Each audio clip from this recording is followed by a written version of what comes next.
Et cette association, elle m'a impressionné pas mal, parce qu'elle réunit des jeunes autour des sujets nombreux, varieux, et c'est avec le but d'utiliser l'intelligence collective.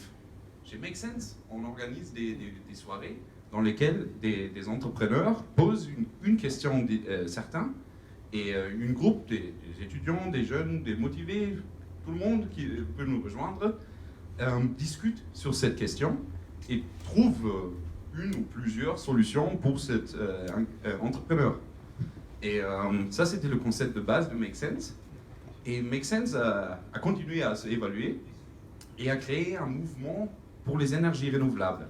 Ça s'appelle Make Sense Energies for Climate. Vu que je connaissais l'association, j'ai directement décidé de m'impliquer là-dessus. C'est une de ces nouvelles choses, un mouvement Facebook, un mouvement Internet. Et j'étais curieux, qu'est-ce que ça veut dire?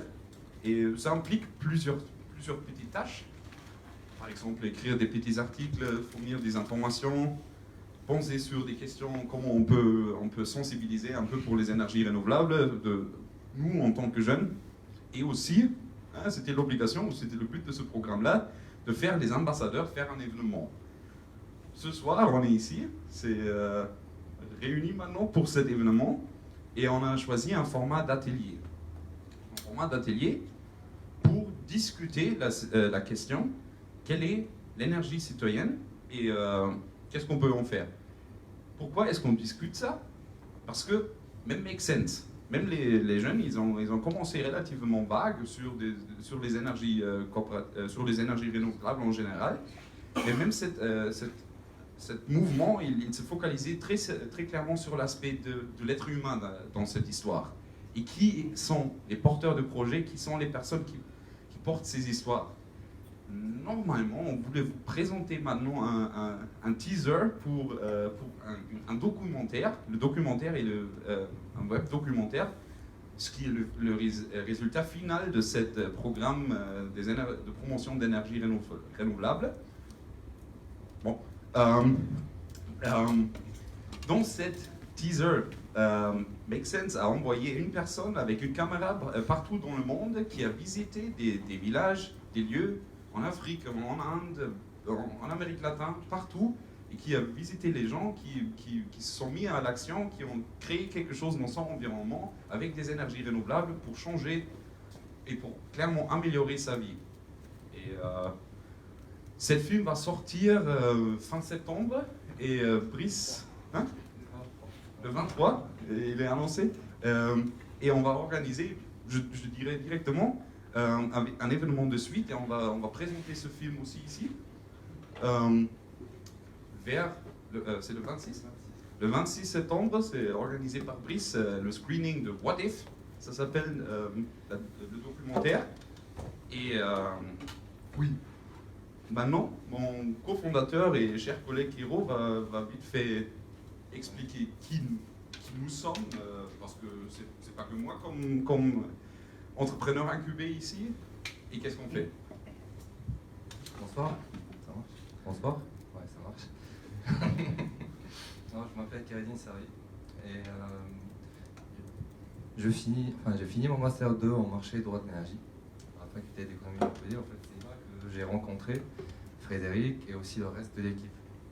C'est une équipe incroyable, puisque finalement, c'est ici à Montpellier qu'on a construit ensemble, qu'on continue de vivre ce projet.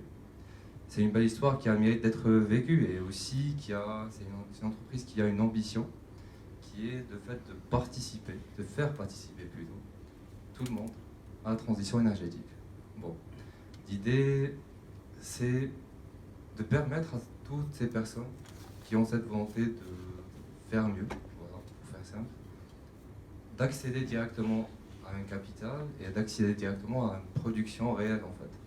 Et derrière de s'approprier comme ils veulent, à leur souhait, cette nouvelle façon de faire finalement, qui devient moins centralisée mais plus people to people. Donc voilà l'idée en général pour faire bref. Et je voulais aussi remercier toute l'audience d'être venue et remercier aussi tous les intervenants. Donc merci Simon Kossus, merci Jean-Pierre Bois, et merci Monsieur Francesco Resti et Monsieur Frédéric Stier.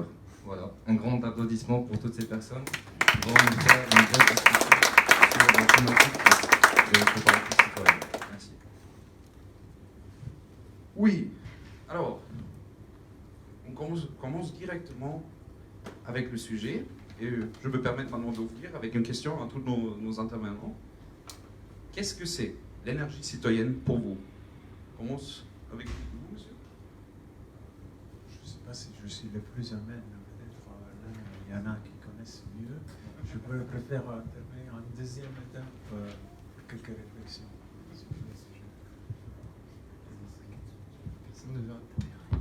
Personne ne veut répondre à cette question. Ok. Est-ce que c'est pour moi en tant qu'individu ou en tant que chef d'entreprise? Je vais commencer en tant qu'individu, ça sera peut-être plus facile à vivre. Peut-être pour me présenter, donc moi je suis Simon Cossu, je dirige une coopérative qui s'appelle Enercop, Languedoc-Roussillon, que j'ai fondée en 2012 et qui regroupe aujourd'hui 1500 citoyens actionnaires pour faire ensemble la transition énergétique. Donc on est pile poil dans le sujet, je crois. Moi en tant qu'individu, la transition énergétique citoyenne, c'est simplement le fait de ne pas accepter que les choix énergétiques soient portés par d'autres que moi et que ceux dont je partage le quotidien, en fait, et de se dire que finalement, nous, braves gens, oui, on a le droit de s'intéresser aux questions énergétiques. Donc c'est pas une chasse gardée d'un certain corps des mines ou autre institution française séculaire et bien installée dans notre pays, mais qu'on est là, nous aussi, pour assumer la responsabilité de nos consommations et de nos usages énergétiques. Et voilà, c'est à la fois une envie et à la fois un besoin, mais quelque chose de pesant qu'il faut, il faut assumer sa responsabilité vis-à-vis de ces choses-là. Voilà, parce qu'on a été habitué depuis tout petit à appuyer sur le bouton gentiment et à voir tout le temps le courant sans se poser de questions, si ce n'est à des fois se faire tirer l'oreille comme ça, éteins la lumière quand tu sors, mais à part ça, voilà, on ne nous a pas dit tout ce qu'il y avait derrière la prise. Donc aujourd'hui, c'est quelque chose qui est vraiment très connu, je pense que les citoyens ont pris vraiment conscience de ce qu'il y a derrière cette prise et des conséquences que ça a, tant environnementales que sociales que économiques. Et donc aujourd'hui, ils ont aussi des preuves, des exemples que cette dimension-là, elle peut être vraiment complètement transformée à leur bénéfice. Et on a aujourd'hui des outils pour les aider. Voilà, je pense que c'est aussi le cœur de votre projet.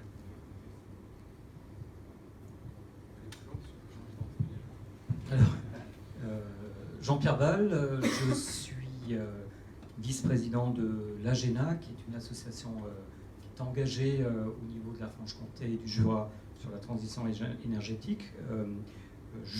J'ai été un professionnel également des énergies renouvelables les 4 dernières années, et j'ai derrière moi, si vous voulez, un passé de consultant dans l'industrie, très carboné, puisque j'ai travaillé au moins pendant une dizaine d'années aussi pour l'industrie automobile, mais également de façon un petit peu contradictoire, un passé politique.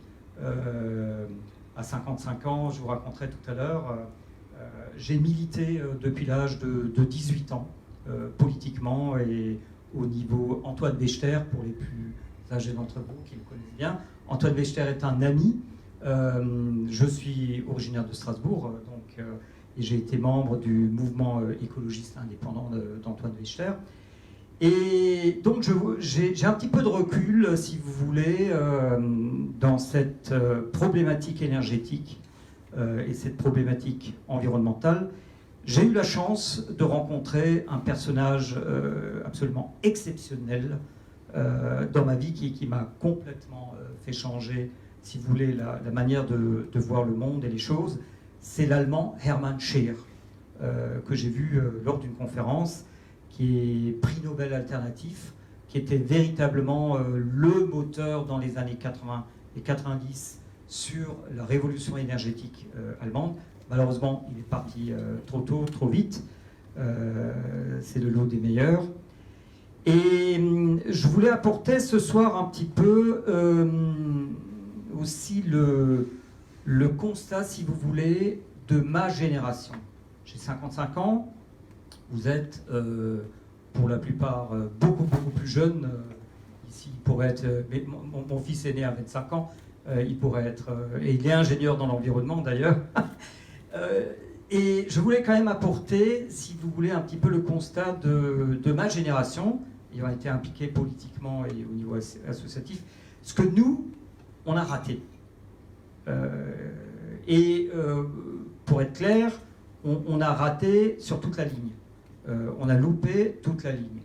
Et donc, également vous donner quelques conseils pour ne pas faire les mêmes erreurs. Voilà.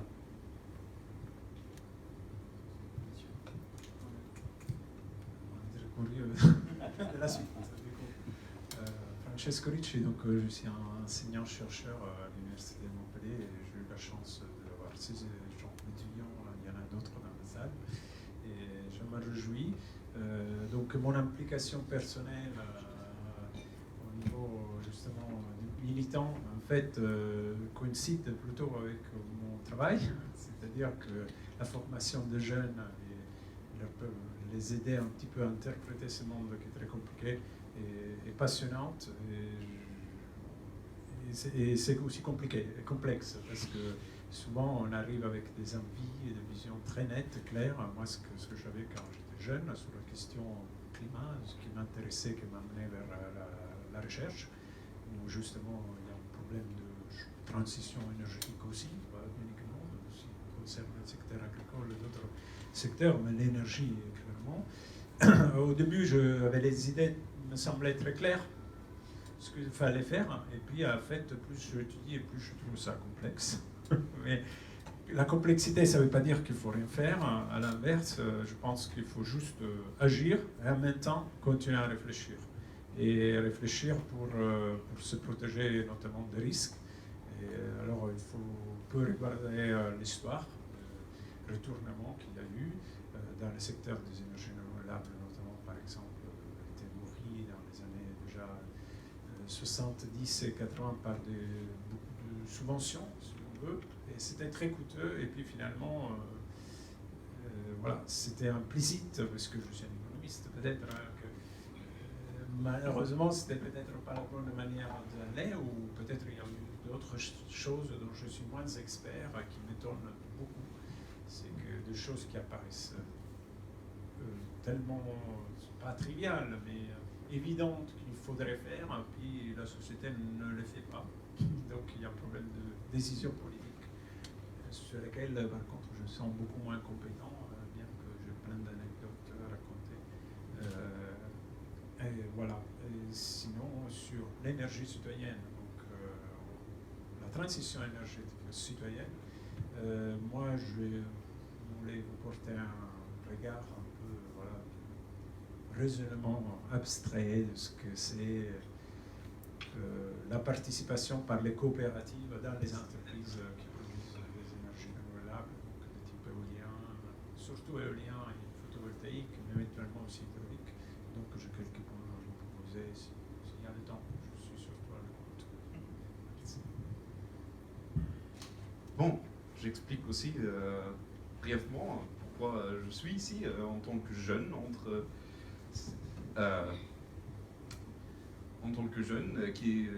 qui s'implique. Et pour moi, c'est une histoire relativement intéressante parce que, comme M. Ball a indiqué, je pourrais être son fils. Et je suis le fils de la première génération des Verts en Allemagne. Chez nous, il y en avait une très forte conscience sur les effets de Tchernobyl à l'époque, une très forte conscience sur les effets de la pollution aérienne avec la pluie acide dans les années 70, das Waldsterben. Et ça a frappé lourd chez mes parents. Et ça a dominé aussi comment moi j'étais élevé un peu, en tant que jeune, en tant qu'enfant. Et c'était jamais l'interdiction, mais c'était la question, garçon, est-ce que tu as vraiment besoin de ça? Normalement, la réponse était clairement oui. Mais sur le long terme, sur le temps, j'ai remarqué que mes parents, même s'ils sont parfois un peu bizarres, ils ont eu raison. Et que c'est une bonne chose de s'y impliquer. et de voir qu'est-ce qu'on peut faire. Maintenant, nous, on est des économistes, tous ensemble, notre équipe, des économistes avec des backgrounds différents.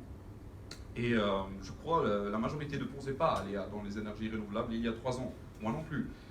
Mais le sujet, il est si attirant, il est si intéressant, il est si, même s'il est complexe, il passionne et parce qu'il n'est pas toujours à 100% logique. Et il y a les êtres humains là-dedans qui jouent. Et ça, c'est la chose sur laquelle nous, on se focalise. C'est comment expliquer à tout le monde qu'est-ce qu'on doit faire, ou comment faire comprendre à tout le monde qu'est-ce qu'on doit faire, sans l'imposer. Créer une incitation. Effectivement, c'est une très bonne question. Et en fait, on parle beaucoup d'esprit de citoyenneté, donc ça marche comme ça, ok. Le fait d'être maître de sa décision, finalement, de s'approprier certaines parts des choses. J'adresse plutôt une question ouverte, c'est quel est l'état des lieux aujourd'hui? Qu'est-ce qui se passe dans ce sens? Je ferai un état des lieux régional peut-être pour commencer, parce que je malheureusement pas de photographie à l'instant d'aujourd'hui au niveau national, mais en Occitanie, on a depuis 5 ans un vrai changement qui s'opère sur la réappropriation citoyenne. Aujourd'hui, 50 structures citoyennes, c'est-à-dire des sociétés commerciales, mais qui sont possédées par des acteurs locaux, des citoyens et ou des collectivités, se sont créées dans le but de décider quel type d'énergie renouvelable allait se dérouler sur leur territoire et surtout d'investir dedans pour maximiser les retombées économiques locales. C'est-à-dire ne plus être simplement spectateur en percevant quelques loyers ou quelques taxes professionnelles, contributions économiques territoriales et autres, on va dire, pansements fiscaux, mais en étant vraiment acteur, c'est-à-dire aux manettes des décisions qui sont prises et du coup en fixant par elles-mêmes les règles du jeu sur le développement des énergies renouvelables sur leur territoire. Donc il y a plusieurs leviers qui ont été activés, donc celui de l'investissement, celui de la régulation par les collectivités, mais en fait tout le monde s'y retrouve. On pourrait voir ça aussi d'un œil un peu inquiet quand on est un professionnel des énergies renouvelables, dire encore des contraintes supplémentaires, sachant que déjà en France on a une charge de contraintes réglementaires qui est particulièrement lourde. C'est-à-dire en plus on va devoir concerter les citoyens, quel fardeau. Et en fait pas du tout, parce que c'est peut-être des choses qui prennent plus de temps sur le démarrage, mais qui font la preuve aussi de leur efficacité. Dans les phases finales des dossiers, on a moins de recours administratifs, on va avoir une meilleure acceptation, on va aussi construire des projets qui s'inscrivent dans la durée. Et je ne sais pas s'il y a des commerciaux ici dans la salle, mais un bon commercial, c'est pas celui qui vend, c'est celui qui sait vendre une deuxième fois. Et c'est un peu ça le problème, c'est que pour les projets qui sont mal faits, derrière, il n'y a plus aucun projet qui se fait. Et donc l'idée, c'est aussi ça, c'est de faire bien les projets pour pouvoir en faire d'autres par la suite. Mieux impliquer les gens, ça veut dire qu'ils soient contents a posteriori. Et si on ne prend pas ce temps de l'acceptation, ça ne marche pas. Donc l'état des lieux, c'est que ça augmente fortement. Ça a démarré, le premier projet citoyen dans la région, c'était une coopérative à Sommières qui s'appelle Enercoso, qui a financé une toiture solaire sur un magasin biologique. C'était en 2009, mise en service. Et puis après, il a fallu attendre encore quelques années avant qu'il se passe quelque chose. Mais voilà, en tous les cas, depuis 2014-2015, qui est le début du programme d'action de la région, parce que là, il faut souligner aussi qu'on a une instance politique qui est assez exemplaire en France, qui a mis en œuvre une vraie politique, une vraie stratégie sur le long terme de développement des énergies renouvelables, appuyée sur les citoyens. Voilà. Et on a été un peu dans la région précurseur vis-à-vis de ça. Donc, nous, chez Enercop, on a fortement contribué à la définition de ce plan d'action. On les épaule techniquement et on apporte un soutien en termes de formation à tous ces gens qui veulent se lancer, parce que c'est bien beau de dire on va faire des énergies renouvelables, mais il y a aussi un déficit de compétences, de connaissances, de compréhension. Et il s'agit de donner les clés aux personnes qui veulent faire dans un état d'esprit qui est ne pas apporter du poisson, mais apprendre à pêcher. Pour ceux qui connaissent la citation, dont j'ai oublié la formulation. Voilà, donc l'état des lieux est plutôt encourageant, c'est-à-dire que ça démarre fort. Maintenant, où ça nous mènera, j'en dis pas plus. Je voudrais en profiter pour donner un petit peu de recul et la perspective longue et faire une analogie. Quand j'avais votre âge, j'étais donc étudiant à Sciences Po Strasbourg. C'était entre 81 et 84. Pour ceux qui connaissent un petit peu l'histoire, c'était la crise des SS-20. Donc en fait, le pacte de Varsovie avait soi-disant décidé de réarmer à l'époque leur arsenal nucléaire, et l'OTAN voulait riposter en mettant donc les fusées Pershing. Et là s'est développé à l'époque un mouvement absolument extraordinaire en Allemagne. C'est ce que j'appelle le printemps allemand en réalité. Et donc c'est ce qu'on appelle la Friedensbewegung. Vous n'étiez pas né, c'était entre 81 et 83-84. Des millions de gens sont allés dans la rue en Allemagne pour protester contre l'installation des Pershing qui, disait-il, effectivement, ne répondaient absolument pas en réalité à la soi-disant menace soviétique. Et donc, il y avait ce qu'on appelle en allemand une Aufbruchstimmung. Nous étions tous enthousiastes. J'étais l'un des rares Français à aller régulièrement à ces manifestations en Allemagne. Et c'est là que, effectivement, j'ai rencontré un petit peu le milieu écolo en France, dont Antoine Wechter, et puis la création des Grünen en Allemagne. Nous étions enthousiastes. On avait cru qu'en sortant dans les rues, notamment à Cologne, quand il y a eu cette manifestation monstre, plus d'1 million de personnes, qu'on allait gagner. Eh bien, on a perdu. On a perdu, et il y a eu effectivement l'installation des Pershing dans les pays de l'OTAN. Et je dirais que même avec un recul plus lointain, on est dans la guerre froide 2.0. Donc, ça ne veut pas dire que si une pierre commence à rouler, que ça commence à dévaler, qu'il va y avoir le tsunami extraordinaire qui va résoudre le problème. En fait, aujourd'hui, on est dans une situation au niveau de la sécurité nucléaire et des tensions entre les grandes puissances qui est identique, je dis bien identique, à ce qu'on a connu durant la crise de Cuba. Donc en fait, tout ce mouvement qu'on avait initié, et moi qui ai fait beaucoup de manifs, je peux vous dire que j'ai été dépité. Donc, oui, il faut absolument, et je constate aussi que ça commence à bouger au niveau des énergies renouvelables, mais ce n'est pas l'ampleur du tsunami qu'il nous faut pour, en fait, faire face aux défis climatiques. Et en réalité, si nous sommes ici ce soir, si les énergies renouvelables, parce que finalement, des énergies fossiles, il y en a encore. Bon, il y a le pic pétrolier, mais bon, allez, on pourrait encore tenir 20-30 ans avec le pétrole, on pourrait tenir une centaine d'années avec le gaz, et puis peut-être 3 siècles ou 4 siècles avec le charbon. Évidemment, si on le fait, on est mort, que ce soit clair. Donc, la question est de savoir quelle va être l'ampleur du tsunami qu'il va falloir pour que le défi climatique soit relevé et pris au sérieux.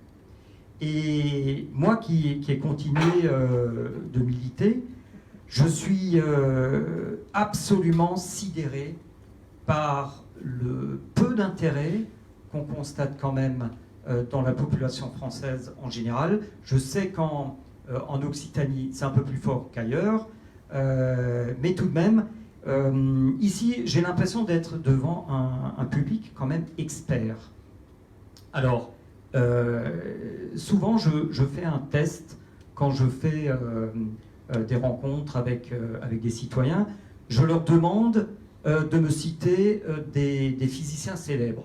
Alors bon, ils commencent Niels Bohr, Einstein, etc. Tout le monde en connaît.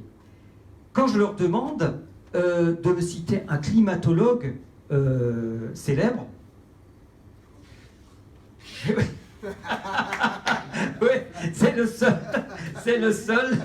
seul effectivement, qui sont Claude Allègre. Effectivement. Et c'est absolument effrayant. Et en fait, là où je veux en venir, c'est que une communauté scientifique qui s'appelle les climatologues ont complètement échoué. Ils ont échoué parce qu'en réalité, ils ont trouvé l'équivalent du boson de Higgs. Pendant ceux qui s'intéressent à la physique le savent, depuis 50 ans ou un peu moins, on prévoyait l'existence du boson de Higgs qui était un espèce de fantôme. Et puis finalement, vous le savez, donc il y a 2 ans, on a fini par prouver qu'il existait. Eh bien, il existe, les climatologues ont trouvé le boson de Styx. Le Styx, c'est l'enfer. Et l'enfer, c'est ce qui nous attend effectivement si on continue le système business as usual, c'est-à-dire si on continue d'émettre autant de gaz à effet de serre. Ils l'ont trouvé, mais ont été incapables de communiquer là-dessus et de dire aux citoyens, mais voilà ce qui va se passer en 2020, en 2030, en 2100. Et on va se souvenir de nous, je vous assure qu'on va se souvenir de nous, s'il reste des citoyens sur cette planète, en 2600 ou en 2800. Et là, je voudrais donc vous parler, vous savez que à la COP21, à Paris, ils ont inventé l'eau chaude. Pas plus. Ils ont dit, à 2 degrés, on est mort. C'est comme si on disait effectivement l'eau bout à 100 degrés, mais effectivement ce qu'il faut faire et quelles sont les contraintes et ce que tout le monde doit être obligé de faire, effectivement, il n'y a eu aucune décision politique. On va bientôt être à la COP25 et rien n'a bougé. En fait, avec le recul je dirais de mon militantisme politique et écologique, je dois vous dire que vous devez totalement, mais je dis bien totalement, abandonner l'idée que les politiques ou la politique et les structures technocratiques vont résoudre ce problème. Ils sont incapables de le faire. Effectivement. Monsieur Kossus et Monsieur Paul ont relevé 2 paramètres très importants. Déjà un état des lieux, aussi une alerte qui est faite si on ne change pas que On t'entend pas.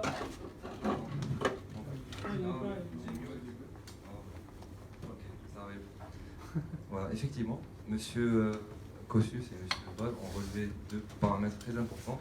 Déjà, l'état des lieux actuel, assez prometteur, mais aussi, c'est important de relever l'alerte qui a lieu en ce moment.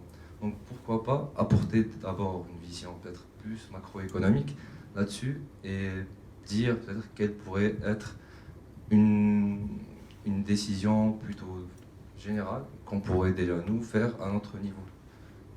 Bon, une question qui s'adresse plus à monsieur le professeur Etchi. Bon, la vision macroéconomique du problème de la transition énergétique s'imposerait si, comme on vient d'expliquer, on met en place quelque chose de rationnellement utile pour en fait, pas peut-être exactement pour ne coïncide pas avec les intérêts de chacun des citoyens, mais quand même une très grande majorité des citoyens en vie aujourd'hui, plus les générations futures de plusieurs pays. Donc c'est assez étonnant que une action aussi gagnante ne soit pas mise en place. Et il y a pas mal de politologues et d'experts qui s'interrogent là-dessus, sur une défaillance en fait du système. Puisque, alors je m'éloigne un petit peu de ce que vous disiez, M. Ball, parce que les climatologues, ils ont fait leur métier. Ils ont prouvé depuis plus d'un demi-siècle ce qui se passait. Et ils ont alerté, effectivement, ça allait un peu lentement, mais ça c'est un problème pas trop de climatologues. Il faudrait des interfaces entre les chercheurs et par exemple le Parlement, voilà, des décideurs politiques. Donc, dans les années, dans les années 70, ils sont aux États-Unis, il y a justement quelqu'un d'une ONG qui travaillait aussi en lien avec le Congrès américain, qui est tombé sur des rapports qui étaient très clairs, sauf qu'il était un très expert, donc il ne sortait pas. Et ce qui se passe, ça a été très bien dit par les climatologues, ce que maintenant se passe. Par contre, c'est pas leur métier. C'est un peu, je pense. Et alors, il y a là donc un problème de décision politique sur lequel, franchement, je malheureusement pas grand-chose à apporter. Puis sur ce qu'il faudrait faire, alors il y a toujours disons, on pourrait se dire jusqu'où il faut investir dans les renouvelables, fermer des... Je veux dire, la consommation d'énergie carbonée, ça veut dire aussi, dans le court terme, aller moins souvent prendre l'avion, se déplacer moins, donc on peut faire moins de week-end à Prague avec notre fiancé, etc. En pratique, c'est ça, ou ça veut dire plutôt moins, c'est-à-dire que souvent les riches pourront se permettre ce luxe, alors que c'était des choses qui se sont démocratisées. Mais ça, c'est pendant longtemps. Tant qu'on n'innove pas sur ces aspects, type transport aérien, où il y a un problème à remplacer le fossile. Mais sur d'autres, on peut le faire tout de suite. Et je dirais que le constat qui peut être fait aujourd'hui, c'est que on ne peut plus attendre. Donc il faut y aller à fond. C'est pour ça que je disais, le problème est complexe, mais l'action, il ne faut pas qu'on attende d'avoir tout compris, parce que sinon, probablement c'est déjà trop tard par rapport au niveau de développement des énergies décarbonées en France. Alors il y a le nucléaire, per carita, qui est très développé en France, mais les autres sources, de toute manière, qui doivent être développées sont assez en retard, et il y a de quoi faire. Et au niveau beaucoup plus micro, comment faire, comment impliquer les citoyens? La question que vous avez posée sur le fait que les gens aiment s'impliquer, aiment apprendre, peut-être, ils ne cherchent pas uniquement l'aspect économique. Donc je crois qu'effectivement, là, il y a beaucoup d'activités qui se développent. Commercialement, devient rentable parce que beaucoup de citoyens sont prêts à payer un peu plus l'électricité, ou peut-être pas l'essence, mais la voiture, ou ce que c'est, le moyen de locomotion, si ce n'est pas une voiture, qui est nécessaire. Et en pensant à votre projet, par contre, mais c'est aussi celui qui porte M. Cussus, c'est celle des coopératives.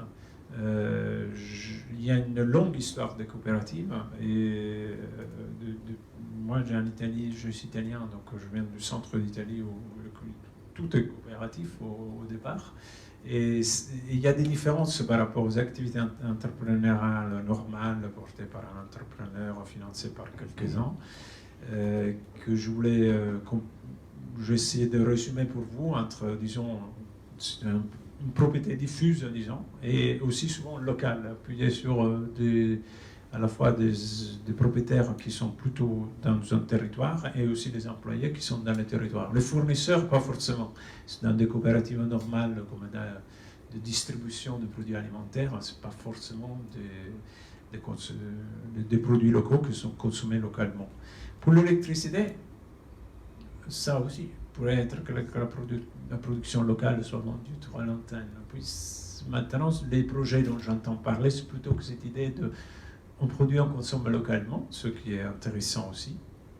Mais en tout cas, ceux qui financent le développement de ces structures sont plutôt une multitude de petits épargnants locaux. Et alors, il y a des avantages, me semble évident. Un qui était déjà souligné sur le fait que si on est propriétaire, on participe aux éventuels gains de profit éventuels, ces résidus qui restent, ça revient à des membres de la communauté qui siègent au conseil communal, etc. Et donc, il y a moins d'opposition et les projets peuvent aller peut-être plus vite. Et ce qui est très important, puisqu'il faut aller vite, on est vraiment en retard pour la société tout ensemble. Et puis, il y a un aspect aussi très important, c'est que souvent, les coopératives, les actionnaires de coopératives cotisent et acceptent des rémunérations relativement faibles par rapport à la grosse entreprise comme EDF, Énergie Nouvelle, qui veut une rentabilité du capital. Du coup, ça veut dire que plus de projets pourraient être développés. On va atteindre des projets qui sont peut-être un peu moins rentables grâce au développement des coopératives. Et ça, c'est aussi une deuxième chose très importante. Donc, acceptabilité.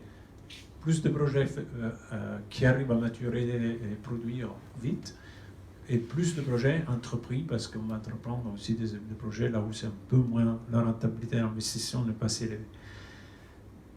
Il y a une autre chose liée à ce que vous disiez de l'envie de participer. Les employés peut-être pourraient accepter des rémunérations relativement plus faibles, parce qu'ils restent peut-être dans le village, ils n'ont pas besoin de bouger déjà, et puis parce qu'ils se sentent impliqués. Et ça, c'est aussi un résultat de beaucoup, alors je ne sais pas sur les énergies renouvelables, mais de beaucoup d'activités, disons, vertes, on prouve ça. Ce qui, ça veut dire aussi qu'on a des projets de coûts de production peut-être plus faibles. Donc encore là, plus de projets qui peuvent être pris, donc plus de quantité de renouvelables qui pourraient être produites. Et enfin, il y a la fidélité des clients, parce que si on a ce label, on produit nous, on vend nous, cette idée du circuit court, on vend pratiquement aux membres de la commune, et donc là, il y a moins de risques d'investissement.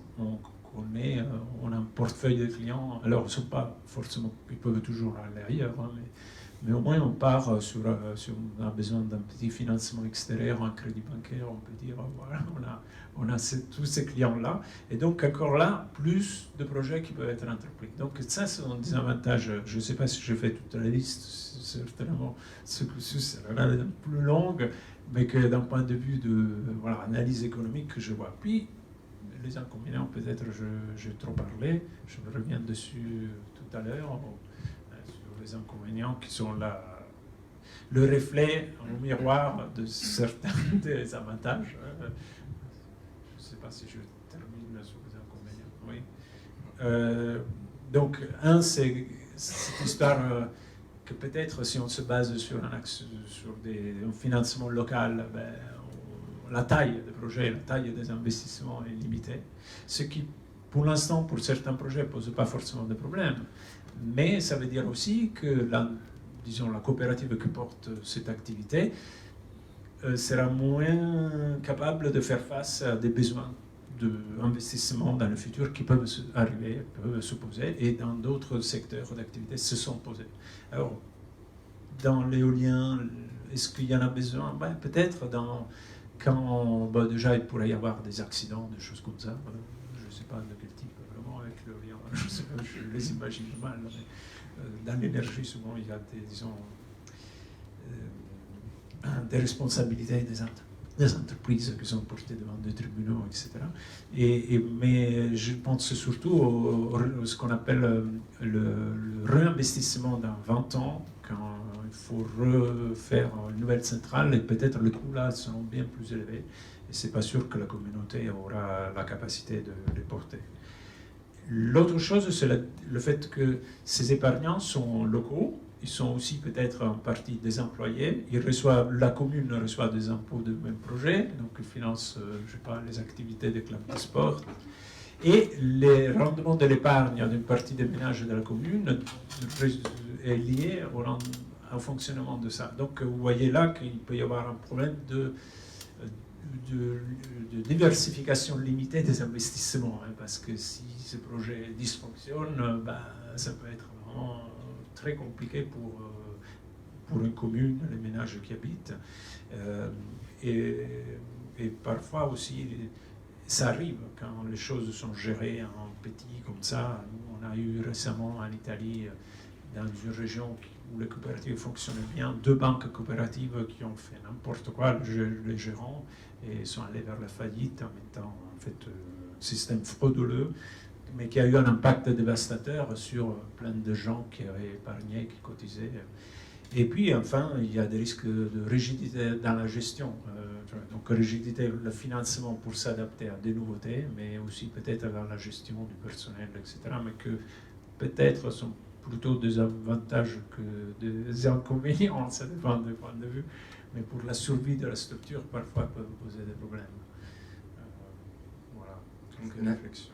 Merci. Donc déjà un état des lieux, une alerte qui a lieu d'être, les avantages et les inconvénients. Dans ce cas, la question qui se pose, c'est du moment que il y a un espoir quand même, c'est prometteur, on le sait. Il y a aussi la grande question qui vient, c'est de comment et où est-ce qu'on peut opérer de manière citoyenne, puisque c'est un peu le but, c'est s'approprier un peu de ce qu'on peut. Donc c'est plutôt une question ouverte à vous tous, et voilà. En fait, j'aurais une question un peu provocante à Simon Cossu.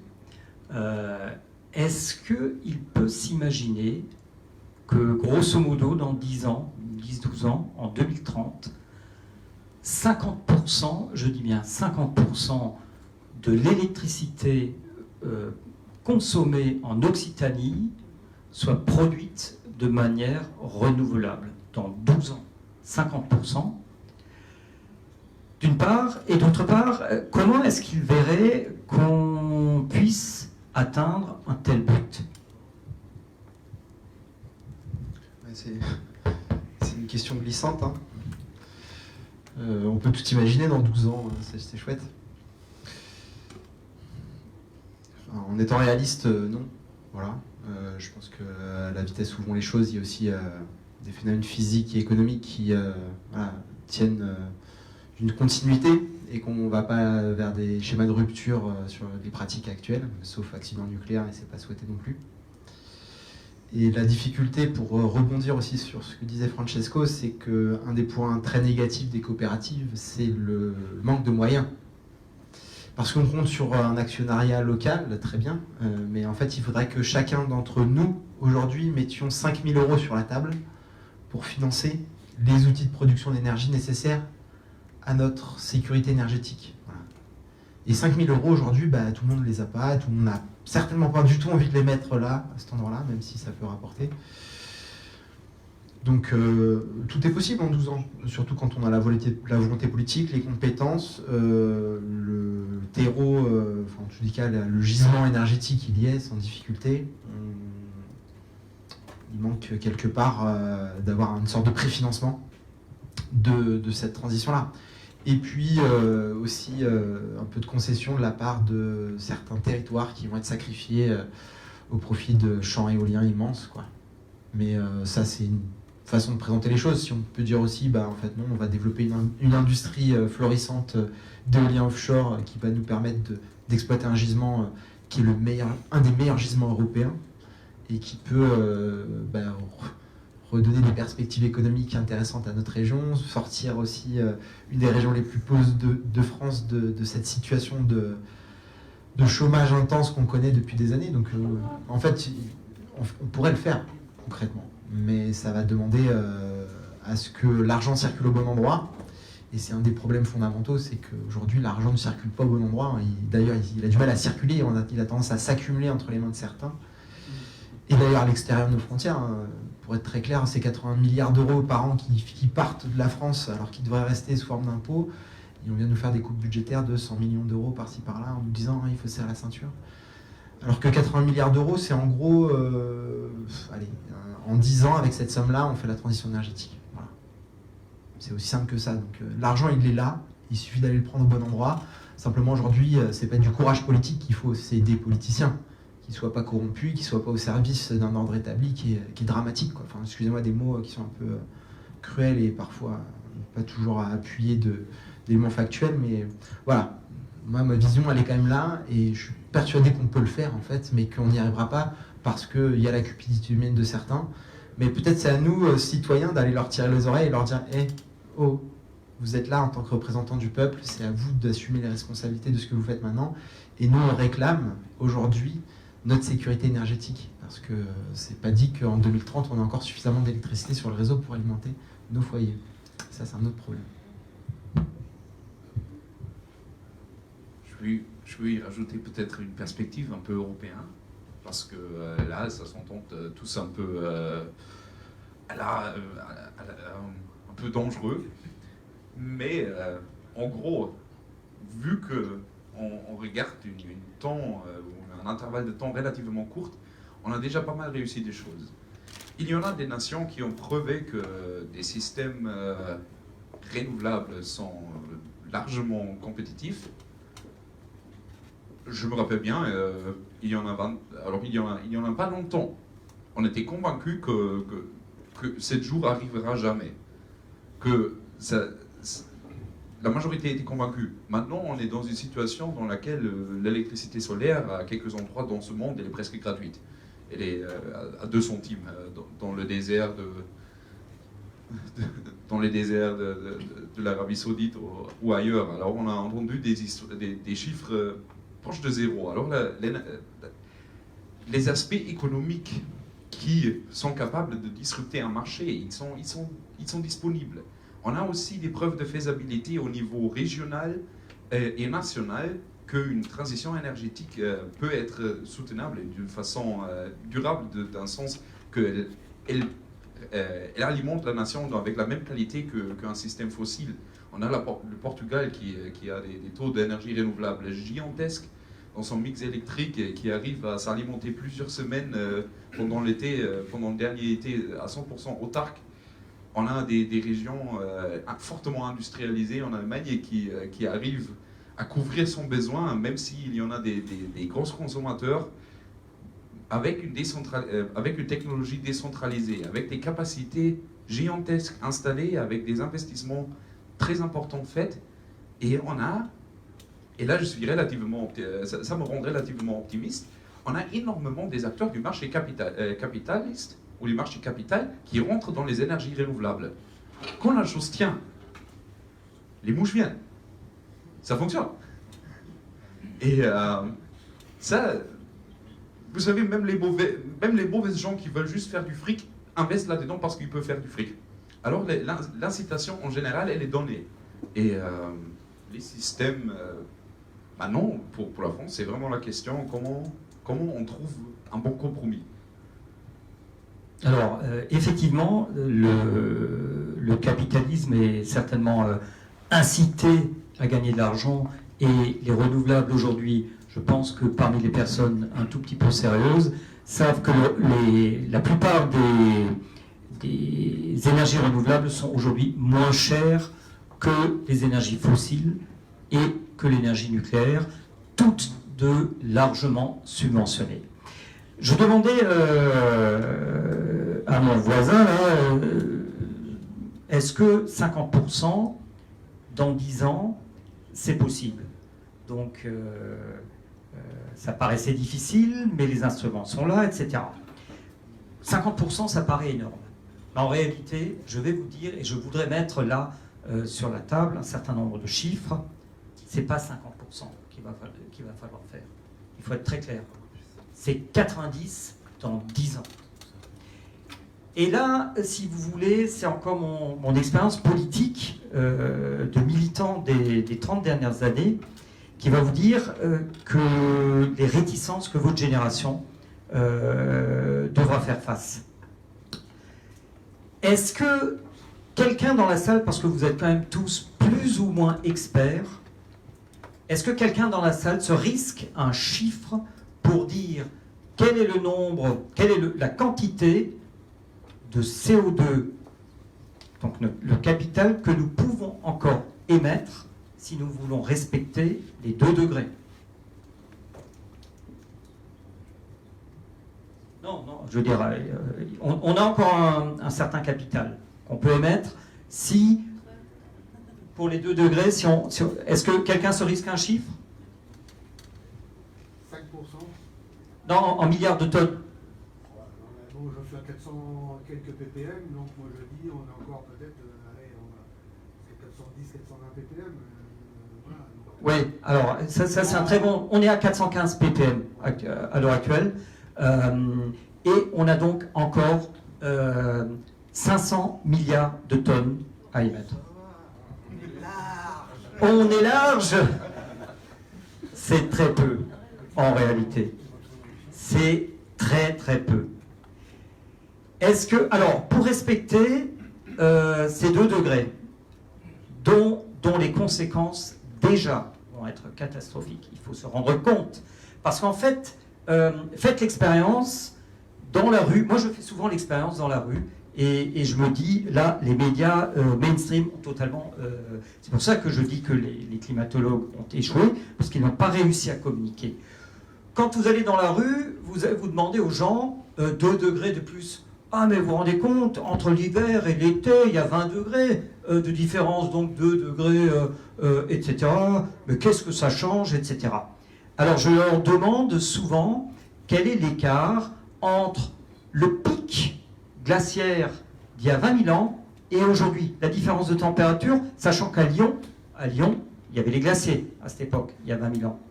C'est 4 degrés. 4 degrés entre le maximum glaciaire et aujourd'hui, pas plus. Et donc, je leur donne un autre exemple, je leur dis, vous vous rendez compte, vous avez votre température, c'est 37 degrés. Comment vous vous sentez quand vous avez une grippe à 39 degrés? Ça fait que 2 degrés de plus. Vous êtes très mal. Imaginez 4 degrés de plus, vous êtes au seuil de la mort.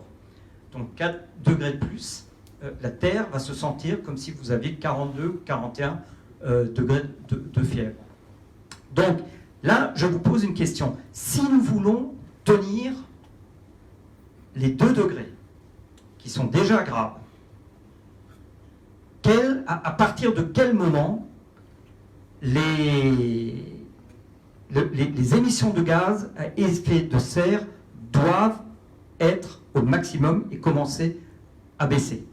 Est-ce que quelqu'un peut donner un chiffre, un temps? Quelle année Non, on a encore 24 mois. On a jusqu'en 2020. En 2020 au plus tard, le niveau mondial des gaz à effet de serre va devoir baisser systématiquement.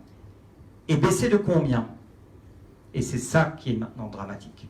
En fait, dans les années 2020, de 2020 à 2030, si nous voulons tenir Paris, il va falloir baisser, écoutez bien, de 50% les émissions de gaz à effet de serre pendant 10 ans. C'est absolument gigantesque. Concrètement, qu'est-ce que ça veut dire? Ça veut dire dans 10 ans, plus de moteurs à combustion interne. Fini. C'est-à-dire qu'aujourd'hui, on arrête en fait de produire des voitures. Ça veut dire très clairement une aviation civile et militaire complètement revue. Ça veut dire qu'on va dire aux Russes, aux pays du Moyen-Orient et au Venezuela et aux sociétés de fracking américaines, stop, vous allez laisser votre magot dans le sol. Total, on oublie Total, oui.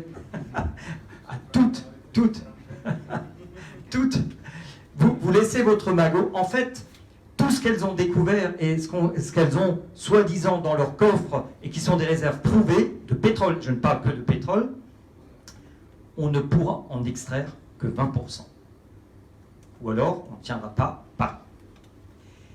Et cet été, je ne sais pas si vous avez vu, ils en ont parlé il y a 2 semaines, la Terre à Étuve. Je ne sais pas si vous avez entendu, il y a un papier qui a été cité dans le PNAS, qui a été coécrit par l'allemand Schellnhuber et les plus grands climatologues, qui remet très sérieusement en cause les conclusions du GIEC, qui sont beaucoup trop conservatrices. On irait en réalité vers une augmentation probablement de 30 à 80%, à 80 mètres du niveau de la mer d'ici la fin du siècle. En fait, personne ne peut imaginer ce que c'est. Une augmentation même de 50 mètres du niveau de la mer. Ça veut dire qu'on a 2 milliards de réfugiés climatiques. Alors, le million qui est rentré là il y a 2 ans par Madame Merkel, ça va être un jeu d'enfant par rapport à ce qui va se passer dans le futur. Donc, votre génération, elle a une tâche absolument herculéenne. On ne peut pas la décrire autrement. Et ma génération, je pense que les Allemands dans la salle, ou ceux qui vous connaissez certainement Harald Lesch, qui est un physicien extrêmement connu, journaliste très populaire en Allemagne. Il se trouve qu'il a mon âge. Il a fait une conférence récemment. Pourquoi ma génération, notre génération, la sienne et la mienne, c'est la plus nulle de l'histoire de l'humanité. Ce sont ses mots. Et je lui dis, il a totalement raison. Notre génération, ma génération, elle a complètement loupé le coche. Pas du tout d'accord. Je suis plus vieux que vous. Je ne suis absolument pas d'accord avec ce que vous dites. Notre génération a été bluffée. Moi, je suis un fils de paysan. Je suis un fils de paysan. Je suis né dans un petit village. Mon père était maréchal ferrant. Mon grand-père était maréchal ferrant. Mon autre grand-père était paysan. Il y avait des vaches et des cochons et des champs. Qu'est-ce qu'il a fait, moi, qu'est-ce que j'ai fait? J'étais un bon élève. Mon père refusait que je fasse des études. Je suis né en 1949. Mon père refusait que je fasse des études. L'instituteur du village a dit, il faut que cet enfant aille faire des études. J'ai été faire des études. Mon père, quand il m'a emmené au lycée, à l'internat, il pleurait. Il n'avait qu'un rêve, c'est que je reprenne sa boîte de maréchal ferrant. Il pleurait. Moi, je suis arrivé dans ce contexte. Quand vous dites que notre génération, elle a tous les torts. Moi, je suis arrivé dans ce contexte, fils de paysan, en ville, à Reims, en Champagne. Et j'ai découvert un monde que je ne pouvais pas imaginer. Un monde de progrès. J'ai appris la chimie, l'atome, la physique. Je n'avais qu'une envie. Je n'avais qu'une envie, c'est de profiter de ce progrès. C'est d'être cet étudiant, de connaître la chimie, la physique. J'ai fait des études, tout ça. Et j'y ai cru. J'y ai cru jusqu'au jour où, en 1995, je me suis retrouvé au chômage. Et là, j'ai changé complètement d'état d'esprit, etc. Mais dire que notre génération est entièrement fautive, notre génération, c'était une génération qui a été bluffée par le progrès technique, technologique. Et moi, j'y ai adhéré. Mais je reconnais, on s'est trompé. Je suis d'accord avec vous, on s'est trompé. Mais est-ce qu'on est réellement fautif? Moi, je ne pense pas qu'on soit réellement fautif. On était entraîné par par une époque qui nous a porté à y croire, à croire au progrès technique, technologique, parce qu'on sortait d'un milieu paysan où on n'était rien. Enfin, on n'était rien, on ne connaissait rien. Moi, je ne connaissais rien. J'ai découvert le monde à 15 ans quand je suis rentré au lycée. Donc, je m'excuse, mais je ne me sens pas complètement coupable. Fautif, certainement, de ne pas avoir compris. J'ai compris trop tard. Et maintenant, j'essaie de me rattraper. Mais bon, je me rattrape aux branches comme je peux. Je fais ce que je peux, mais voilà. Donc, j'ai fait un fils qui est un peu écolo. Voilà, donc... visiblement, vous avez quelques années de plus. Moi, je suis né en 63. En fait, quand même, en France, pour vous montrer à quel point ma génération, celle des années 60, a été complètement nulle, elle n'a même pas été capable, ma génération, de prendre le pouvoir. On est passé de Hollande à Macron, et ma génération n'a même pas été capable de prendre le pouvoir dans le système.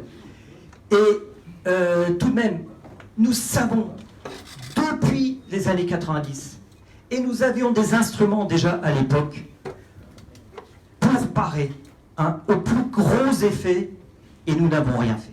Je suis désolé, ma génération, et je m'identifie totalement là-dedans, a loupé son devoir citoyen vis-à-vis des générations qui vont suivre.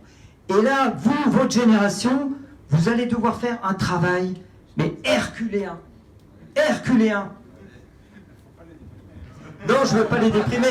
Mais alors, moi, si vous voulez, je pourrais dire, vous savez, moi, je suis fils d'ouvrier, vraiment fils de prolétaire. J'ai fait Sciences Po, j'ai connu un petit peu le même parcours que vous. Par contre, sur un point, je pense que ma génération, elle a échoué. Elle n'a pas tordu le bras au système.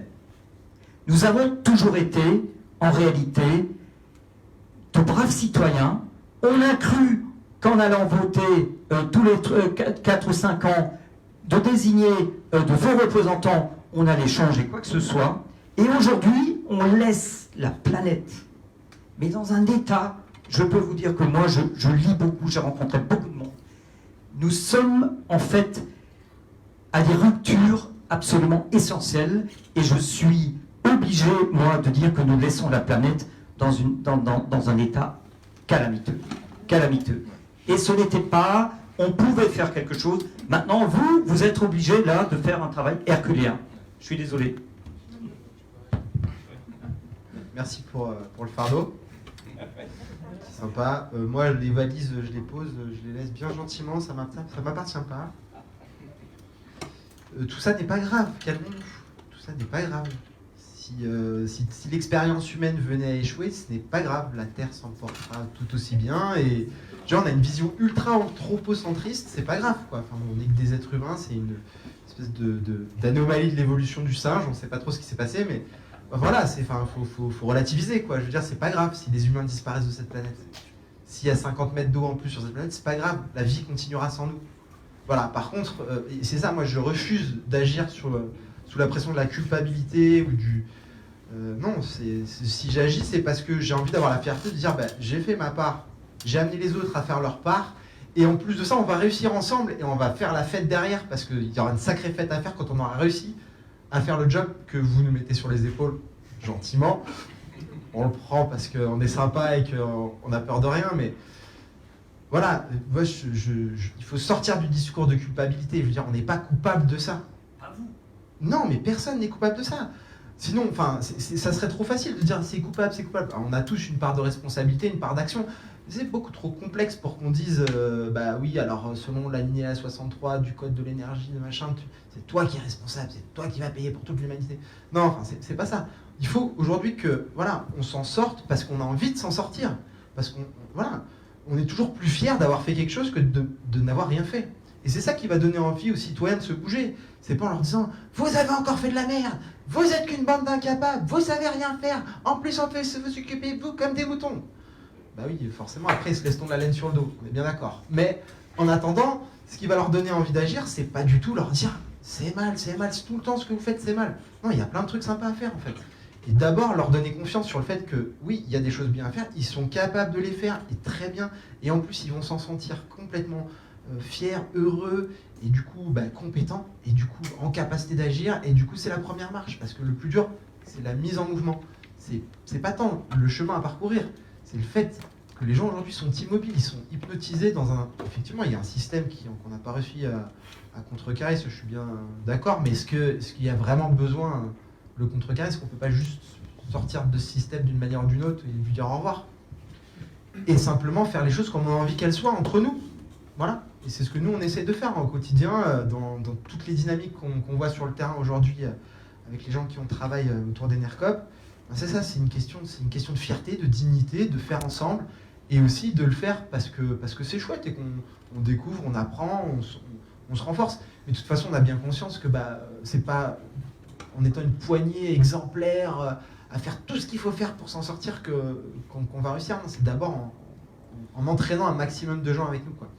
Et il y a eu aussi, il y a une génération qui est passée complètement à côté de ces enjeux-là, et puis il y a en réaction une génération aussi qui se dit il faut être très extrémiste sur tout. Et je pense pas que ce soit la bonne voie non plus, parce que même si c'est ce qu'il faudrait faire, c'est pas ce qui va marcher. Il faut être lucide là-dessus. Les gens ne marchent pas parce qu'ils prennent des coups de bâton. C'est pas vrai. Voilà, ça a marché. Enfin, voyons ce qui sort du système scolaire, c'est pas des gens qui sont éduqués, quoi. Voilà, pourtant c'est le coup de bâton qui fonctionne toute l'année, quoi. Et c'est la note, c'est la compétition, c'est... Voilà, donc ce qui marche, c'est leur donner l'envie de bien faire. Voilà. Donc moi, je porte pas la culpabilité, enfin je la porte plus, je l'ai posée, je sais pas trop, peut-être à l'entrée avant de venir. J'ai plutôt envie de dire, voilà, soyons lucides, et ça, il faut être clair là-dessus, c'est la merde. On va droit dans le mur, il ne faut pas se dire autre chose. On continue à voter ou pas? Ça, je n'ai pas à vous dire ce que vous avez à faire sur ce sujet-là. Franchement. Si on vote, c'est pareil. Si on vote pas, c'est de toute façon pareil, les autres vont voter. C'est vraiment des questions. On peut aller voter, ouais, après on peut toujours... Oui, mais on peut aussi ne pas voter, c'est pareil. Et si on vote, c'est pareil. C'est pas suffisant en tous les cas. Elle est là la question. Moi, Quoi qu'on fasse, hein. excusez-moi, mais je crois qu'il faut s'engager politiquement. Politiquement, ça veut dire s'engager politiquement, par exemple, moi je suis porteur d'un projet citoyen d'énergie renouvelable sur la métropole de Montpellier. On a créé une association qui a répondu à l'appel à projet de la région, cet appel à projet se fait depuis 2014. Nous, on a répondu l'an dernier, on a créé une association pour répondre à ce projet sur la métropole de Montpellier, et avec comme objectif d'installer des toitures photovoltaïques sur la métropole de Montpellier. On a été lauréat du projet, bon bref, je vous passe on a créé une SAS, etc., etc. Ce que je veux dire par là, ce projet, c'est forcément un projet politique, parce que c'est un projet qui s'inscrit dans la lutte contre le réchauffement climatique, dans la lutte pour le développement. Mais derrière ce projet politique, il n'y a pas une volonté électorale derrière. C'est un projet politique qui doit entraîner les gens simplement parce que c'est une idéologie, enfin c'est même pas une idéologie, c'est un moyen de lutter pour contre le réchauffement climatique, donc c'est un projet politique, mais qui n'a pas d'autres objectifs derrière, électoral, de prise de pouvoir, etc., etc. Donc, moi, ce que je dis aujourd'hui, on a, sur la métropole de Montpellier, on a 35 toitures à équiper, au minimum, peut-être plus, peut-être 50. Le problème, c'est qu'on est 25, il faut qu'on soit 200. Et c'est un peu pour ça que je suis là ce soir, c'est qu'il faut qu'on trouve des citoyens qui sont capables d'investir 500 euros. 500 euros, trouver 500 euros, 200 citoyens à 500 euros sur une population de plus de 400 000 habitants. Ça paraît simple et c'est fantastique, c'est très difficile. Bon, voilà. Donc, aujourd'hui... Vous avez un chéquier? Non, mais ce que je veux dire par là, c'est que le vote, c'est... Il y a une autre Simon, il y a eu les coopératives de FIJAC, c'est aussi un autre exemple. Des gens qui ont créé, qui sont sortis d'une grosse coopérative, des agriculteurs qui sont sortis d'une grosse coopérative à FIJAC, et ils ont commencé à créer une petite coopérative qui a commencé à bricoler dans son coin. Après, ils ont acheté des garages, ils ont installé des toitures photovoltaïques. Et après, ce sont les politiques, ils ont fait des crèches sans rien demander aux politiques. Ils ont tout fait par eux-mêmes. Et c'est après, les politiques sont venus derrière. Ah, mais c'est vachement bien ce que vous faites. Donc, moi, il faut que les citoyens aujourd'hui soient exemplaires dans leur façon de se gouverner. Il faut qu'ils prennent en charge. Enfin, moi, c'est mon opinion vaut ce qu'elle vaut. Hein. Je pense qu'il faut que les citoyens prennent en charge leurs besoins. Ils définissent leurs besoins. Et ils se disent, ben, nos besoins, plutôt que de les confier à Total, à Engie ou machin, parlons d'énergie. Je pense pas qu'on les confie, je pense qu'on les pris en otage par des politiques et par des... Alors, là, c'est... Parce que très franchement, moi la première, je ne vote pas Total. Alors, là, sauf qu'on vote pour des personnes qui, elles, se font... mais là, ce que je dis, c'est là, je m'adresse aux économistes, qui, à mon avis, les économistes qui sont là, l'économie, aujourd'hui, ce sont les nouveaux inquisiteurs. Au Moyen-Âge, il y avait l'inquisition par l'Église catholique. Aujourd'hui, il y a l'inquisition par l'économie. Aujourd'hui, comme l'a très bien dit, il y a une urgence, mais une urgence absolue, comme vient de le décrire, mais ça vient d'être décrit là, de lutter contre le réchauffement climatique. Et on n'arrête pas de nous dire, ouais, mais ça va détruire des emplois, ouais, mais ça va arrêter la croissance, ouais, mais on s'en fout. On s'en fout. Si aujourd'hui, il faut se battre contre le réchauffement climatique, on met tout en œuvre et on verra bien ce qui se passe. Et les économistes, ils n'auront qu'une chose à faire, c'est pas de nous dire, vous ne devez pas faire ça parce que l'économie machin, c'est d'observer ce qui se passera derrière quand nous, on aura dit, eh ben, nous, on se bat contre le réchauffement climatique, et ça a les conséquences X, Y, et ce sera aux économistes de venir étudier ces conséquences et d'essayer d'en amortir les chocs. Mais aujourd'hui, qu'est-ce qu'on nous dit? C'est que les économistes nous disent « Ah, faites pas ça, parce que si vous faites ça, vous allez diminuer la croissance, vous allez faire du chômage, vous allez faire ceci. » Mais on s'en fout. Nous, ce qu'on veut, c'est se battre contre le réchauffement climatique. Les conséquences économiques, on s'en tape. On s'en tape. Il faudra que... notre pouvoir, il est d'agir. Il est d'agir. Je peux réagir juste puisque j'étais ciblé, en fait, comme j'expliquais tout au début, les économistes ne disent point ce que vous prétendez qu'ils disent, point. Les économistes sont les premiers, depuis les années 80, qu'on mène des études et quand on donne des conseils, parce que c'est aussi notre rôle, on donne des conseils qu'il faut justement combattre et se prendre bien à temps, et pas attendre 30 ans comme on est en train de faire, 38 ans depuis qu'on le dit, pour freiner ce phénomène de consommation massive des énergies fossiles et aussi de type d'agriculture qui cause le changement climatique. Donc je m'oppose absolument à cet amalgame entre des journalistes qui réfèrent quelques études économiques qui peuvent chiffrer des modifications de l'emploi. Ce n'est pas une destruction d'emploi, c'est des emplois qui effectivement ne seront plus à la pompe à essence, seront dans le montage de photovoltaïque. C'est ça les études économiques. Et qu'il y a un coût aux différentes options, oui, ça c'est notre expertise. Mais ça ne veut pas dire qu'il ne faut pas le faire. Alors là, vraiment, bon, voilà, vous avez un concept d'économiste qui correspond à une caricature tout à fait dépourvue de fondements.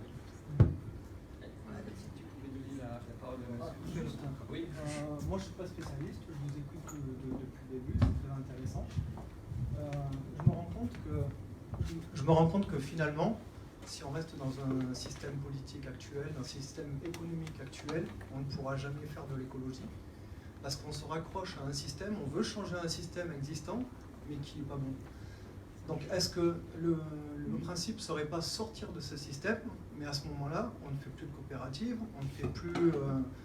on est sur de l'individualisme, trouver des solutions chacun à notre niveau, parce qu'il existe des solutions. Il y a des gens qui, à partir de micro-énergie, on peut très bien être autonome, qui ne coûte pas forcément très cher, à partir de récupération, parce qu'on a énormément des déchetteries qui sont pleines. Donc pourquoi ne pas aller dans ce sens-là plutôt que dans des solutions existantes qui ne marchent pas? Là, je veux contredire, parce que le système actuel, on le diabolise un peu. Par contre, il est relativement simple. Il est logique, sur le long terme. Mais il est logique avec de l'argent et du pouvoir. Oui, que si c'est ça, c'est ça, c'est ça. On n'y arrive pas, on n'a pas l'argent, on n'y arrive pas. Nous, on n'a pas le pouvoir, on n'a pas l'argent. Attendez, il est logique et il fonctionne avec un biais d'information. Maintenant, on a l'Internet qui efface ce biais d'information. On a une génération de citoyens énormément intéressés. Bon, ça se montre actuellement de différentes façons. Parfois, ce sont des manifestations dans l'Allemagne de l'Est. Mais on a une génération où on a des citoyens qui bougent, qui veulent savoir. Et cette technologie qu'on a actuellement, on doit juste faire un peu de confiance. On ne doit pas la lâcher et laisser faire. Mais si on ne doit pas faire grand-chose pour résoudre la plupart des petits problèmes qu'on a, parce qu'on peut le gérer d'une façon économique et incitative. Au moment où ça devient plus logique d'être écolo, ça devient plus confortable d'être écolo, au moment où ça devient mainstream, la bataille est gagnée. Et pour ça, je crois, on est parti assez loin avec notre excours politique, dont on a bien discuté les grands sujets. Et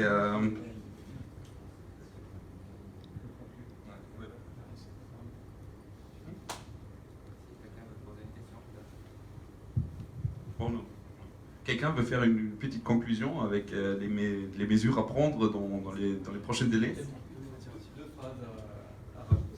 En fait, aujourd'hui, il est absolument certain qu'il existe tous les outils économiques et techniques pour réussir la transition écologique et énergétique. Il ne faut en avoir aucun doute.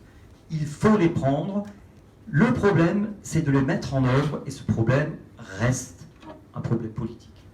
Mais encore une fois, ma génération n'a pas su le faire, votre génération doit le faire, et pour ça, elle a tous les droits. Alors, juste pour répondre à la question sur où se situe le droit de vote, le numéro 1, c'est le porte-monnaie. Voilà. Il suffirait que les gens n'en achètent pas pour que ça ne se vende pas. Ça, c'est Coluche qui le disait. Donc, réfléchissez à chaque fois que vous dépensez 1 euro, à qui vous le donnez, à quoi ça sert, qu'est-ce que ça finance. Et ça, c'est déjà, à mon avis, 60% du problème qui est réglé. Et puis, deuxième chose, c'est que l'âge de pierre ne s'est pas arrêté parce qu'il n'y avait plus de pierre. Pareil, on n'a plus de train à vapeur qui fonctionne au charbon, c'est pas parce qu'il n'y a plus de charbon. C'est aussi parce que l'humanité avance dans son chemin et qu'il ne faut pas voir l'usage des énergies fossiles simplement comme un mal, mais c'est aussi quelque chose qui nous a permis aussi d'évoluer technologiquement, peut-être vers quelque chose de mieux. Peut-être on va échouer, mais peut-être ça va être quelque chose de mieux. Aujourd'hui, on est à la croisée des chemins, à nous de choisir. Merci. Moi, je dirais que voilà, si effectivement le défi est gigantesque, comme on a bien vu, on ne faudrait peut-être pas se confier uniquement aux décisions, aux interventions des autorités politiques, bien que je pense qu'elles sont importantes. Il faut justement compter aussi sur l'action et sur le fait que les gens aient envie de faire des choses, même si c'est peut-être un peu plus cher, mais que ça devienne justement quelque chose du coup qui crée de la valeur, puisqu'il y a de la demande, et donc ça va suivre par des incitations économiques que les choses peuvent se développer. Dans l'histoire, il y a eu plein de basculements qui ont eu lieu. On n'est pas figé dans ces situations. Maintenant, effectivement, il vaut mieux aussi espérer que pendant que certains citoyens engagent cette bataille, disons, dans leur quotidien, en pensant un peu plus, en choisissant le fournisseur, etc., en parallèle, ils se coalisent pour voter pour certains mouvements qui peuvent aussi freiner de certaines consommations. Par ailleurs, mettre en place ces politiques publiques, en tout cas, c'est très bon d'avoir des jeunes qui se lancent dans ça. Et ça me donne envie de continuer dans ce métier d'économiste et enseignant pour qu'il y ait plus de jeunes étudiants qui aient envie de s'engager là-dedans. Merci à tous. On va dire 2 mots. Allez, 2 mots. Non, où est-ce que je pense?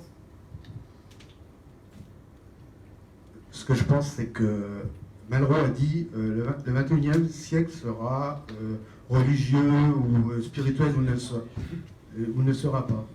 Moi, je dis le 21e siècle sera philosophique ou ne sera pas. Aujourd'hui, excusez-moi, mais on est dominé par l'économie. L'économie domine tout. C'est-à-dire que vous écoutez la radio, dès qu'on parle d'un sujet, soit l'éducation, l'énergie, n'importe quel sujet, tout se ramène à l'économie. Tout.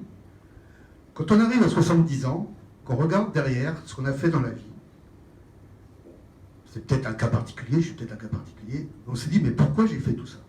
Pourquoi cette vie de métro, boulot, dodo, et maintenant c'est la vie de conso, boulot, dodo. Et ça, tant qu'on continuera cette vie de conso, boulot, dodo, et qu'on n'aura pas, je m'excuse, mais Pierre Rabhi, peut-être tout le monde connaît Pierre Rabhi, moi, il me sature parfois, il a cette philosophie peut-être de bas étage, mais je suis désolé, il a quelque part, il a raison. Il faut arrêter de penser que la vie, c'est de bosser comme des malades pour consommer comme des malades. La vie, c'est d'être là, de discuter, de se regarder, de vivre, d'aimer et de partager. Et il faut arrêter cette vie de consommation, d'hyperconsommation qui nous amène là où on en est, à se dire que cette génération, elle va s'en sortir.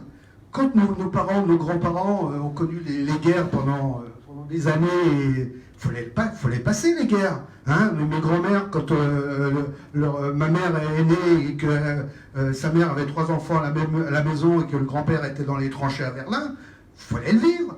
Et quand vous, les jeunes qui sont là, ils auront à se battre contre la mère qui arrivera place de la Comédie, et ils feront comme a fait ma grand-mère, ils prendront les moyens qu'ils ont pour se battre contre ça. Et voilà, et c'est la vie qui est comme ça. Mais bon, moi ce que je pense quand même, c'est qu'aujourd'hui, il faut prendre conscience qu'on a un mode de vie qui est complètement débile.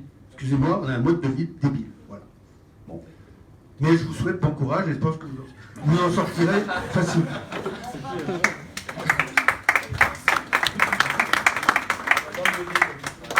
Juste, je ne serai pas là. Merci d'avoir partagé tout ça avec nous. Merci monsieur de nous avoir encouragés, découragés.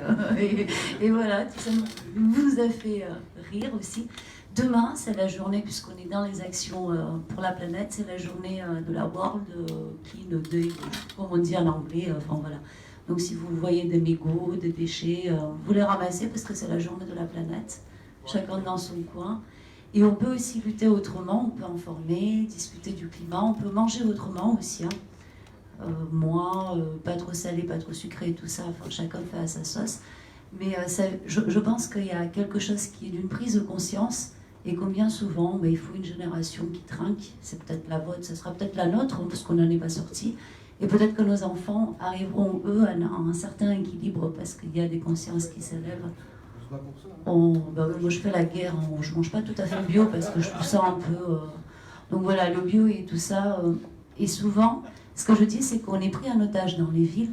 Ce sont des discours qui... Moi, j'aimerais échanger avec des gens qui vivent à la campagne parce qu'ils auraient plus les moyens que nous qui vivons en ville et qui n'avons pas de terrain pour planter les tomates. Parce que si on attend de savoir planter des tomates sur une terrasse et se nourrir... Donc c'est beaucoup plus compliqué. Vous donnerez les adresses de jardins partagés? Il y en a plein des jardins partagés, mais ils nourrissent pas Montpellier, le point. Bon voilà, il y a plein d'alternatives qui existent et un grand merci, un grand Venez tous à bravo. Alternativa samedi prochain. Alors ça devait être. Alors, je suis aussi dans le collectif Alternativa qui depuis 4 ans fait le village des alternatives sur Montpellier. On l'a fait en 2015 à Sophie Desmarais. On a accueilli 12 000 ou 13 000 personnes pour mettre en valeur les alternatives, justement, pour lutter contre le changeant de système, pas le climat. Donc voilà, et depuis, on continue tous les ans à faire ce festival. Donc il se trouve que cette année, tous les ans, on est vachement aidé par la municipalité de Montpellier, c'est-à-dire qu'à chaque fois, ils refusent de nous donner des tables, des chaises, et cette année, ils refusent carrément de nous donner le parc Sophie Desmarais. Donc cette année, on est à 8 jours du truc, on est obligé de déménager à Grabel. Enfin bref, venez à Grabel, vous aurez des alternatives au réchauffement climatique, voilà. Donc venez tous. En tout cas, merci à tous, parce que moi ce que je retiens, c'est d'une part des réalités qui ont été confrontées. Il n'y en a qu'une seule, c'est une réalité. Mais j'en sors avec beaucoup d'espoir, donc on les remercie pour cette discussion en les applaudissant. Et après on pourrait se répondre un peu plus.